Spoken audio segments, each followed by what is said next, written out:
नमस्कार दर्शकों, और आज मैं फिर से सुबह सुबह आप लोग के साथ हूँ। और आज फिर से मैं शूटिंग पे हूँ और मेरे साथ हैं चंदन जी, जो कि बहुत काफी दिनों बाद मिली हूँ मैं इनसे। हमने के आज शूट करते हैं बहुत दिन के बाद, और आप सब आशीर्वाद प्यार दे। और बहुत अच्छा सॉन्ग है। ये कहाँ डालिए? ये यूट्यूब पे जाएगा। YouTube blog ID. हाँ, ब्लॉग्स। चलिए आप सब बस सब्सक्राइब कर दें, शेयर लाइक कर दें। और मेरे साथ ये फर्स्ट टाइम मेरे ब्लॉग्स पे आ रहे हैं, तो प्लीज आप लोग जरूर इनके सारे वीडियोस को देखिए। जो हम लोग अभी साथ में करने वाले हैं वो बहुत जल्द आएगा। हाँ, तो प्लीज आप लोग हमेशा अपना प्यार दुलार देते ही रहिए, मुझ पे भी और चंदन जी पे भी। तो कैसा लगा आपको? बहुत अच्छा।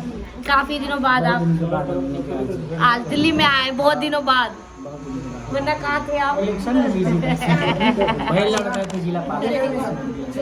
तो मैं बहुत गाना बड़ा मस्त बा।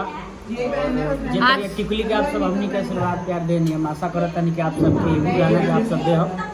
बहुत सारा गाना हमनी के एक साथ रहे, फिर बहुत दिन के बाद काम कर रहा बानी। और आप सबसे आज इनका ड्रेस देखिए, बहुत गजब, मतलब इतना अच्छा इनका लुक लग रहा है ना। तो चंदन जी, मुझे ये आपका टी शर्ट बहुत प्यारा लगा। Thank you so much. तब तो उन लोग के पसंद आई कि ना? बहुत ज्यादा। जब भी देखी रो पसंद है तो कमेंट कर दे, बताए हमनी के। तो थैंक यू।